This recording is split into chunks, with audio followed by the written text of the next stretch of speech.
பயிருக்காக போராடி கொண்டிருந்த விவசாயிகள் எல்லாம் இன்னைக்கு உயிருக்காக போராடி கொண்டிருக்கின்ற இந்த வேளையில் விவசாயிகளை பாதுகாக்க வேண்டும் என்பதற்காக கடந்த ஒரு வருடத்திற்கு முன்னால் மக்கள் அதிகாரம் அமைப்பின் தோழர்கள் திருவாரூரிலே எங்களுடைய விவசாயிகள் கொத்து கொத்தாக இறந்து மடிந்தபோது நெஞ்சு வெடித்து சாகிறான் விவசாயி, அந்த விவசாயிகளுக்காக களத்தில் நாங்கள் இருக்கிறோம் என்று ஒரு மிகப்பெரிய ஒரு குரல் எழுப்பி திருவாரூரில் ஒரு மிகப்பெரிய தொடர்முழக்க ஆர்ப்பாட்டத்தை நடத்தி கொடுத்தார்கள்.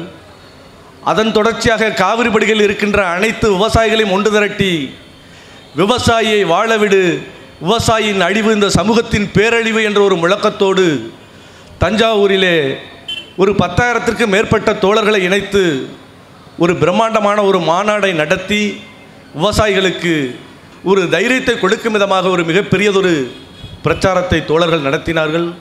இன்றைக்கு கல்லணையிலிருந்து பூம்புகார் வரை ஒரு நடைபயணத்தை நடத்தி இன்றைக்கு ஒரு பகுதி தோழர்கள் அங்கே நடந்து கொண்டிருக்கிறார்கள்.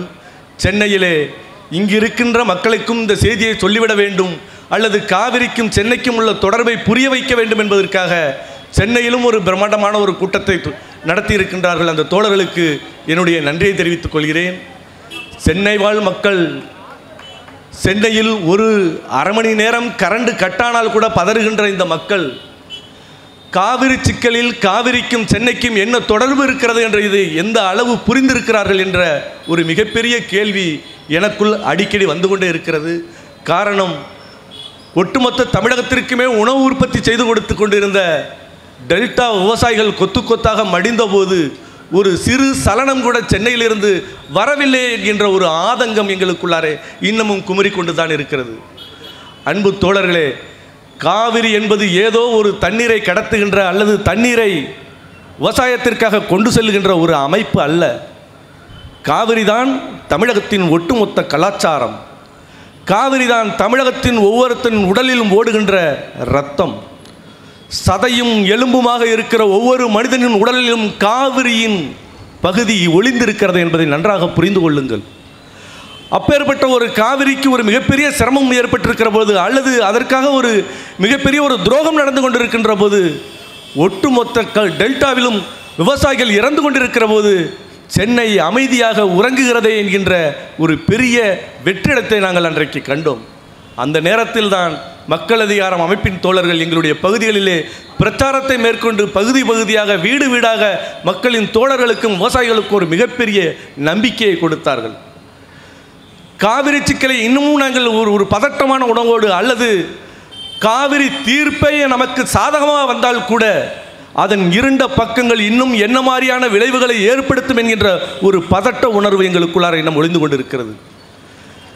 காவிரியை பற்றி மிகப்பெரிய வரலாறுகள் பேசியது, இலக்கியங்கள் பேசியது.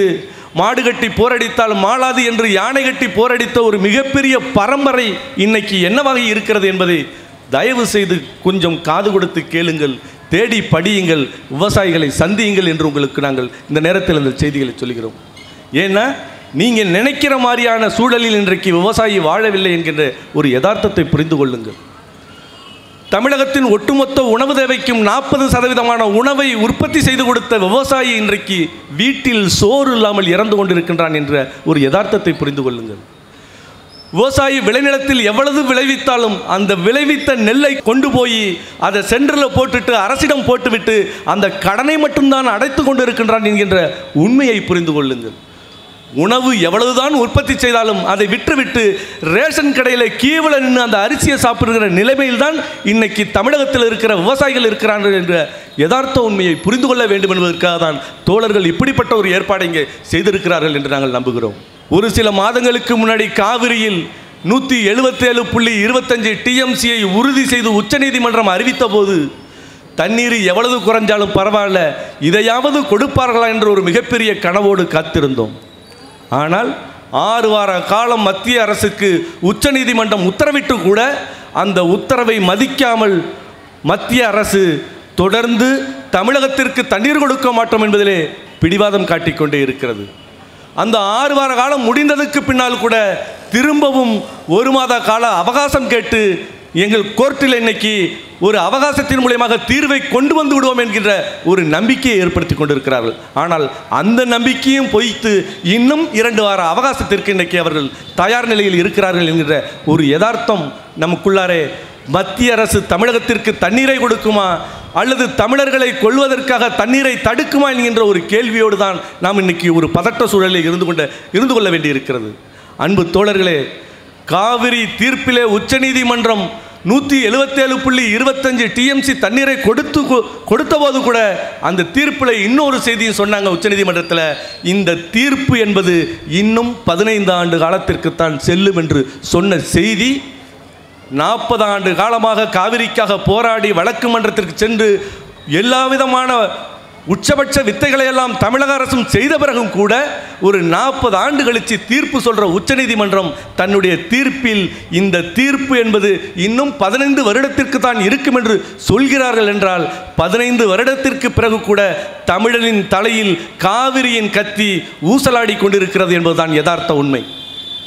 ஏன்னா தமிழகத்திற்கு தண்ணீர் கொடுக்கக்கூடாது, தமிழக ஒட்டுமொத்த மக்களையும் தண்ணீரை தடுத்து அவர்கள் மீது ஒரு சமூக பொருளாதார தடையை ஏற்படுத்த வேண்டும் என்பது மத்திய அரசின் திட்டமாக இருக்கிறது. அந்த திட்டத்தின் ஒரு பகுதியை இன்னைக்கு நடைமுறைப்படுத்துகிற செயல்தான் காவிரியில் அவர்கள் மேலும் மேலும் அவகாசம் கேட்டு தடுத்து கொண்டிருக்கிறார்கள். ஒரு கால் இன்னும் ஒரு கர்நாடகா எலெக்ஷன் முடிஞ்சு காவிரியில் ஒரு காவிரி மேலாண்மை வாரியமும் நதிநீர் ஒழுங்காற்றுக்குழுவும் அமைத்து கூட ஏதோ ஒரு கண்துடைப்புக்காக தண்ணீர் கொடுத்தால் கூட அந்த தண்ணீரும் தமிழகத்திற்கு வருமா? கர்நாடகம் அந்த தண்ணீரை திறந்து விடுமா? தண்ணீரை திறந்து விட்டாலும் விவசாயி மகிழ்ச்சியோடு வாழ முடியுமா என்கின்ற ஒரு கேள்விக்கு பின்னால் ஒரு மிகப்பெரிய சதி இருக்கிறது என்பதை அன்பு தோழர்கள் புரிந்து கொள்ள வேண்டும். ஏன்னா இங்கே இருந்துக்கிட்டு நீங்கள் விவசாயம் மட்டும்தான் பிரச்சனை நினச்சிக்கிட்டு இருப்பீங்க. ஆனால் காவிரி படுகை அப்படி இல்லை. விவசாயத்தை பாதுகாக்க போராடி கொண்டிருந்த எங்கள் விவசாயிகள் எல்லாம் இன்னைக்கு விளைநிலத்தை பாதுகாக்க போராடி கொண்டிருக்கிறார்கள் என்பதை புரிந்து கொள்ளுங்கள். விளைநிலம் எந்த நேரத்தில் நம்ம கையை விட்டு போகுமோ, விளைநிலங்கள் நம்மை கேளாமலே நம்மளிடம் பிடுங்கி எடுக்கப்படுமோ என்கின்ற ஒரு அச்ச உணர்வோடு இன்னைக்கு விவசாயிகள் எங்கள் பகுதியில் இருந்து கொண்டிருக்கிறார்கள் என்பதுதான் யதார்த்த உண்மை. காரணம், மத்திய அரசு ஹைட்ரோ கார்பன் எடுப்பதற்கும் மீத்தேன் எடுப்பதற்கும் ஷேல் கேஸ் எடுப்பதற்கும் தொடர்ந்து அந்த ஹைட்ரோ கார்பனுக்கான அந்த சட்டத்தை தொடர்ந்து திருத்திக் கொண்டிருக்கிறான். இப்போ கடைசியாக OALP open acreage licence policy என்கின்ற ஒரு சட்ட திருத்தத்தை கொண்டு வந்து எந்த இடத்துல என்ன இருக்கோ அதை எடுத்துக்கொள்வதற்கு மத்திய அரசிற்கு உரிமை இருக்கிறது. அதற்காக விவசாயியை கேட்காமலே அவனுடைய விளைநிலத்தை பிடுங்க முடியும் என்று இன்னைக்கு ஒரு அந்த சட்ட திருத்தத்திலே அந்த உத்தரவை அவர்கள் இன்றைக்கு அறிவித்திருக்கிறார்கள். இதனுடைய என்ன நிலைமை நடக்கும்னு பார்த்தீங்கன்னா, இனி விவசாயி தன்னுடைய விளைநிலத்துக்குள்ளார ONGC ஆய்வு செய்துன்னா இந்த விளைநிலம் நமக்கு வருமா வராதா என்கின்ற ஒரு பதட்ட நிலையோடு தான் இருக்க வேண்டும் என்பதுதான் தோழர்களே யதார்த்த நிலைமையாக அங்கே காவிரி படுகையில் இருக்கிறது. காவிரி படுகையில் நீங்கள் நினச்சிக்கிட்டு இருப்பீங்க பெட்ரோல் டீசல் எடுக்கிறதுனால ஒரு பெரிய முன்னேற்றத்தை நோக்கி மத்திய அரசு நகர்த்தி கொண்டு இருக்குன்னு. யதார்த்த உண்மை என்னன்னா, எங்கெங்கெல்லாம் ONGC குழாய் பதித்ததோ, எங்கெங்கெல்லாம் ONGC எண்ணெய் எடுக்க முயற்சி பண்ணதோ அந்த இடமெல்லாம் இன்னைக்கு மிகப்பெரிய அளவில் சிக்கி சீரழிஞ்சு இருக்கிறதுங்கிறது தான் எங்களுடைய விவசாயிகளிடம் வந்து கேட்டிங்கன்னா அந்த யதார்த்த உண்மையை புரிஞ்சுக்க முடியும். கிட்டத்தட்ட ONGC ஒரு 40 வருடத்திற்கு முன்னாலே நாகப்பட்டினத்துக்கு பக்கத்தில் இருக்கிற நரிமணத்தில் அந்த ONGC தன்னுடைய துறப்பணி பணிகளை தொடங்கினார்கள். அந்த பகுதிக்கு பக்கத்தில் குத்தாலம் என்கின்ற ஒரு கிராமம். அந்த கிராமத்தில் இன்னைக்கு மக்கள் தொகை 1960களில் இருந்ததை விட இன்னைக்கு குறைவு என்பது என்ற யதார்த்த உண்மையை நீங்கள் புரிந்து கொள்ளுங்கள். காரணம், அந்த பகுதியில் வசிக்க முடியாமல், அந்த பகுதியில் வாழ முடியாத ஒரு நெருக்கடியோடு இன்னைக்கு அங்கே இருக்கிற விவசாயிகள், அங்கே இருக்கிற குடிமக்கள் எல்லாம் புலம்பெயர்ந்து வேறு இடத்திற்கு சென்றிருக்கிறார்கள். அது மட்டும் இல்லை, அதுக்கு அண்டான பார்த்தீங்கன்னா அடியக்கமங்கலம்ங்கிற ஒரு பகுதி, அந்த பகுதியில் ONGC தன்னுடைய வேலைகளை செய்ததன் விளைவாக இன்னைக்கு அந்த கிராமத்தில் இருந்த ஒட்டுமொத்த விளைநிலமும் தரிசாக மாறி இருக்கிறது. அதற்கு அடுத்ததாக வெள்ளக்குடிங்கிற ஒரு பகுதி, வெள்ளக்குடிங்கிற பகுதியில் இதை விட ஒரு பெரிய சோகம் என்னன்னா, வெள்ளக்குடியில் ஒரு 150-200 ஆண்டுகளாக வசித்துக் கொண்டிருந்த மக்களை இந்த நிமிடம் வரைக்கும் ONGC அந்த பகுதியை விட்டு வெளியேறுங்கள்னு சொல்லி மிரட்டிக்கிட்டு இருக்கான். மிரட்டுறதுன்னா நீங்கள் நினைக்கிற மாதிரி சாதாரண மிரட்டல்ல, உளவியல் ரீதியாக அவர்களை எப்படி அந்த இடத்திலிருந்து அகற்றிவிட முடியுமோ அதற்கான முயற்சியை இன்னைக்கு ONGC நிறுவனம் மிகப்பெரிய அளவில் செய்துக்கிட்டு இருக்கு. என்ன செய்வான்னா, திடீர்னு அந்த கிராமத்தில் பார்த்தீங்கன்னா 24 குடும்பம் இருக்குது. கிட்டத்தட்ட அந்த 24 குடும்பத்தில் ஒரு 100 பேர் கிட்டத்தட்ட அந்த வசிச்சுக்கிட்டு இருக்கிறாங்க. இவர்கள் எல்லாமும் சொந்த நிலத்தில், பட்டா நிலத்தில் ஒரு 150 வருடத்திற்கு மேலாக அந்த பகுதியில் வசித்துக்கிட்டு இருக்கிற சாதாரண விவசாய தொழிலாளர்கள். திடீர்னு இரவு நேரத்தில் வந்து கெயில் நிறுவனத்தை சார்ந்த அந்த அதிகாரிகள் தீப்பிடித்து எரிகிறது, தப்பி ஓடிவிடுங்கள் சொல்லிட்டு அந்த கிராமத்துக்குள்ளார வந்து ஒரு அறிவிப்பை கொடுப்போம். அந்த நேரத்தில் தூங்கிட்டு இருக்கிற அந்த ஏழைப்பாளைகள் என்ன செய்வதென்று தெரியாமல் வீட்டில் இருக்கிற குழந்தைகளையும் துணிமணிகளையும் அள்ளிக்கொண்டு கையில் கிடைத்த ஆடு மாடுகளை பிடித்து கொண்டு அந்த தெருவிலேருந்து கிட்டத்தட்ட 1 கிலோமீட்டர் கண்டாண்ட அந்த மன்னார்குடி, திருவாரூர் டு மன்னார்குடி சாலை இருக்கும். அந்த சாலையில் வந்து அந்த மக்கள் வந்து காத்திருப்பாங்க. காலையில் 6 மணிக்கு வந்து அந்த அதிகாரிகள் தீ அணைக்கப்பட்டு விட்டது, நீங்கள்லாம் ஊருக்குள்ளார வரலான்னு சொல்லுவோம். இப்படி ஒரு முறை சொன்னபோது அது விபத்தாக எங்களுக்கு தெரிந்தது. ஆனால் ஒவ்வொரு மாதமும் இதை சொல்லி சொல்லி அந்த மக்களை ஒரு அச்ச உணர்வுக்கு ஆளாக்கி இன்னைக்கு அந்த மக்களே இந்த பகுதியை விட்டு எப்படியாவது அண்டாட போயிடணும், எந்த நேரத்தில் நம் குழந்தைகள் கருகி சாகுமோ, எரிந்து போகுமோ, வீடு எரிஞ்சு போகுமோ, ஒன்றும் இல்லாமல் நம்ம நடுரோட்டில் நிற்க வேண்டிய சூழ்நிலை ஏற்படுங்கிற ஒரு யதார்த்த பதட்ட நிலைக்கு வந்ததுனால இன்றைக்கு அந்த மக்கள் அந்த மண்ணை விட்டு புலம்பெயர்ந்து போவதற்கு இன்றைக்கி தயாராக இருக்கிறார்கள். அப்போ நம்ம இந்த இடத்துக்குள்ளார நம்ம நல்லா புரிஞ்சிக்க வேண்டியிருக்கு. ONGC நிறுவனம் கார்ப்பரேட் சதியும் எப்படி ஒரு சாமானிய மக்களை உளவியல் ரீதியாக மிரட்டி அந்த மண்ணை விட்டு அகதியாக்க முயற்சி செய்கிறது என்கின்ற ஒரு சதி இதுக்குள்ளார ஒளிந்திருக்கிறது என்பதை நீங்கள் புரிஞ்சு கொள்வோம். தொடர்ந்து நாங்கள் கேள்வி எழுப்பி கொண்டிருக்கிறோம். அந்த மக்களுக்கு பாதுகாப்பு கொடுங்கள், அந்த மக்களுக்கு இருக்க இடம் கொடுங்கள், வீடு கட்டி கொடுங்கள், இந்த மண்ணை விட்டுடாவது அவர்கள் புலம்பெயர்ந்து அன்றாட போகட்டும்னு நாங்களே கேள்வி வைக்க வேண்டிய நிலையை அந்த மண்ணில் உருவாக்கிட்டாங்க. காரணம், அந்த வீடுகளுக்கு பின்னாடி பார்த்தீங்கன்னா ஒரு மிகப்பெரிய தீவெட்டி, ONGCயோட தீவெட்டி எரிஞ்சுக்கிட்டே இருக்கும், எந்த நேரமும் எரியும். ஒரு பெரிய பைப்பை போட்டு அதன் மேலே ONGCயில் இருக்கிற அந்த எக்ஸஸ் கேஸ் எல்லாம் எரிய விடுவாங்க. அது எரிவதனால என்னன்னு பார்த்தீங்கன்னா அந்த பகுதியே ஒரு வெப்பமண்டல பகுதியாக எந்த நேரமும் அந்த தெருக்குள்ளார போனீங்கன்னா ஒரு அப்படியே வெப்பமாகவே இருக்கும். அங்கே இருக்கிற குழந்தைகளுக்கு எந்த நேரமும் அம்மை போடுகிற நோய் இருக்கும். அந்த வீடுகளில் இருக்கிற ஒவ்வொரு வீட்டிலும் ஏதாவது ஒரு நோயாளி இருக்கின்ற நிலைமைக்கு அந்த மக்கள் இன்னைக்கு தள்ளப்பட்டாங்க. குடிக்க தண்ணி கிடையாது, வீடு கட்ட உரிமை கிடையாது, பஞ்சாயத்து அவர்களுக்கு எந்த சலுகையும் வழங்காத நேரத்தில் இந்த மண்ணை விட்டு நாம் எப்படியாவது அகன்று விட வேண்டும் என்பதற்காக இன்னைக்கு ஒரு செயற்கையாக அந்த மக்களை புலம்பெயர்கிற நடவடிக்கை இன்னைக்கு ஏற்படுத்தி இருக்கிறார்கள். ஸ்கேடா என்கின்ற ஒரு டெக்னாலஜி இருக்கு, ஆனால் அந்த டெக்னாலஜி கூட பயன்படுத்தாமல் விபத்து ஏற்பட்டா என்ன, விவசாயி தானே அழிய போகிறான் என்கின்ற ஒரு குரூர மனப்பான்மையோடு இன்னைக்கு ONGC அந்த பகுதியில் இருக்கிற விளைநிலங்களை சீரழித்து கொண்டிருக்கிறது. அப்போ நம்ம காவிரி பிரச்சனை நாங்கள்லாம் இப்படி தான் பார்க்குறோம். காவிரி பிரச்சனையில் காவிரி தீர்ப்பு வந்து காவிரி தண்ணீர் வந்தால் கூட காவிரி படுகையில் இருக்கின்ற விவசாயிகள் விவசாயம் செய்ய முடியுமா, அல்லது தொடர்ந்து இந்த விளைநிலத்தை அவர்களிடம் தக்க வைத்துக் கொள்ள முடியுமா? பயிரையும் உயிரையும் பாதுகாக்கிற ஒரு விவசாயியாக அவன் இந்த பகுதியில் தொடர்ந்து அந்த பாரம்பரியத்தை பாதுகாக்க முடியுமா என்கின்ற ஒரு கேள்விக்கு பின்னால் கார்ப்பரேட் சதி இருக்கிறது என்பதை நாங்கள் நன்றாக புரிந்திருக்கிறோம். அன்பு தோழர்களே, காவிரி பிரச்சனை என்பது ஏதோ ஒரு சில நாட்களில் முடிய போகின்ற பிரச்சனை இல்லை. தொடர்ந்து தமிழக மக்கள் மீது திணிக்கப்பட்டிருக்கிற காவிரி என்ற பேரில் திணிக்கப்பட்டிருக்கிற ஒரு மறைமுக போரை இன்னைக்கு மத்திய அரசு தமிழர்கள் மீது திணித்திருக்கிறது. இந்த போரை முறியடிக்க வேண்டுமானால் தமிழகத்திலே நாம் ஏதோ அரசியலால் பிரிந்து கிடப்பதை விட, சாதியாக பிரிந்து கிடப்பதை விட, மதமாக பிரிந்து கிடப்பதை விட களத்தில் நின்று ஒற்றை உணர்வோடு மையப்புள்ளியில் இணைந்து களம் காணாவிட்டால் இந்த மண்ணை பாதுகாக்க முடியாது என்பதை புரிந்து கொள்ளுங்கள். ஏன்னா காவிரி வந்து ஏதோ காவிரி படுகை நிலங்களுக்கு மட்டும் சொந்தமில்ல. காவிரி படுகையில் 70 லட்சம் மக்கள் இருக்கிறாங்க, 15 லட்சம் ஏக்கர் விளைநிலம் இருக்குது, 35 லட்சம் டன் உணவு உற்பத்தி நடக்குது. இந்த உணவு உற்பத்தி சென்னைக்கானது. அந்த காவிரி தண்ணீர் என்பது தமிழகத்தில் இருக்கிற 5 கோடி மக்களுக்கு குடிநீர் ஆதாரமாக இருக்கிறது. வீராணம் குடிநீர் திட்டத்தின் மூலமாக சென்னை மக்களுக்கும் குடிநீரை வழங்குவது காவிரி என்பதை புரிந்து கொள்ளுங்கள். 21 மாவட்டங்களுக்கு ஆதாரமாக இருக்கிறது காவிரி. 7 கூட்டு குடிநீர் திட்டம் காவிரியை நம்பி செயல்படுகிறது. அப்ப காவிரி இல்லைன்னா தமிழகத்தின் ஒட்டுமொத்த கலாச்சார சூழலும் சீர்குலைந்து போகும். காவிரி இல்லைன்னா தமிழனின் ரத்தம் சுண்டி போகும்.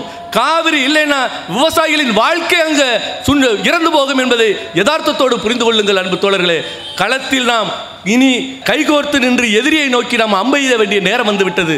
மத்திய அரசிற்கு எதிராக நாம் நம்முடைய விமர்சனங்களை மட்டும் வைத்துக் கொண்டில்லாமல் அவனை ஓட ஓட விரட்ட வைக்க வேண்டிய நேரம் வந்துவிட்டது. தமிழகத்தின் உரிமையையும் தமிழனின் உரிமையையும் நிலைநாட்ட வேண்டிய நேரம் வந்திருக்கிறதாவே கருதுகிறேன். அன்பு தோழர்களை, ஏதோ காவிரி படுகை மட்டுமல்ல, தமிழகத்தில் ஒவ்வொரு மாவட்டமும் இன்னைக்கு ஒரு மிகப்பெரிய சிக்கலில் சிக்கி தவித்துக் கொண்டிருக்கிறது. இன்னைக்கு பார்த்தீங்கன்னா கன்னியாகுமரியிலே தாது மணலுக்கான போராட்டம் அங்கே மிகப்பெரிய அளவில் மக்கள் வந்து போராடி கொண்டிருக்கிறார்கள். ராமநாதபுரம் மாவட்டத்தில் கூடங்குளம் அணு உலைக்கு எதிரான போராட்டம் நடந்து கொண்டிருக்கிறது. தூத்துக்குடியில் ஸ்டெர்லைட்டுக்கு எதிரான போராட்டம் நடந்து கொண்டிருக்கிறது. மதுரையில் அயர்லாந்து அணுக்கழிவு மையம் வைப்பதற்காக மத்திய அரசின் முயற்சியை முறியடிக்க வேண்டும் என்பதற்காக அங்கே போராட்டம் நடந்து கொண்டிருக்கிறது. சேலம், தருமபுரி, கோயம்புத்தூர் மாவட்டங்களில் எண்ணெய் குழாய் பதிப்பதற்காக கெயில் நிறுவனம் எடுக்கின்ற முயற்சியை முறியடிப்பதற்காக அங்கே விவசாயிகள் போராடி கொண்டிருக்கிறார்கள். நாகை மாவட்டத்தில் 23 அனல் மின் நிலையங்களை விரட்டி அடிக்க வேண்டும் என்பதற்காக போராடி கொண்டிருக்கிறார்கள். திருவாரூர், நாகை, தஞ்சை மாவட்டங்களிலே மீத்தேன் திட்டத்திற்கு எதிராகவும் ONGCக்கு எதிராகவும் காவிரியை பாதுகாக்க வேண்டும் என்பதற்காகவும் களத்தில் நின்று போராடி கொண்டிருக்கிறார்கள். கடலூர் மாவட்ட மக்கள் அங்கு இருக்கின்ற ரசாயன தொழிற்சாலைக்கு எதிரான சூழலியல் சீர்கேடை எதிர்த்து போராடி கொண்டிருக்கிறார்கள். இப்படி தமிழகத்தின் ஒவ்வொரு மாவட்டத்திலும் மக்கள் பிரச்சனை என்பது கொதிநிலையில் இருக்கிறது என்பதை புரிந்து கொள்ளுங்கள். இந்த கொதிநிலையை சரியாக நாம் பதிவு செய்யாவிட்டால், இந்த கொதிநிலையை சரியாக நாம் இணைக்காவிட்டால், தமிழகத்தில் நாளைக்கு வருகின்ற ஒரு சமூகம் நம்மளை கண்டிப்பாக இவன் என்னுடைய பாட்டன், முப்பாட்டன், அப்பனெல்லாம் இந்த சமூகத்திலே கோழையாக வாழ்ந்திருக்கிறான் என்று வரலாறை பதிவு செய்கின்ற சூழல் உருவாகிவிடும் என்பதை புரிந்து கொள்ளுங்கள். அன்பு தோழர்களே, இனி இந்த கோர்ட்டுகள் நமக்கு தீர்வை தராது.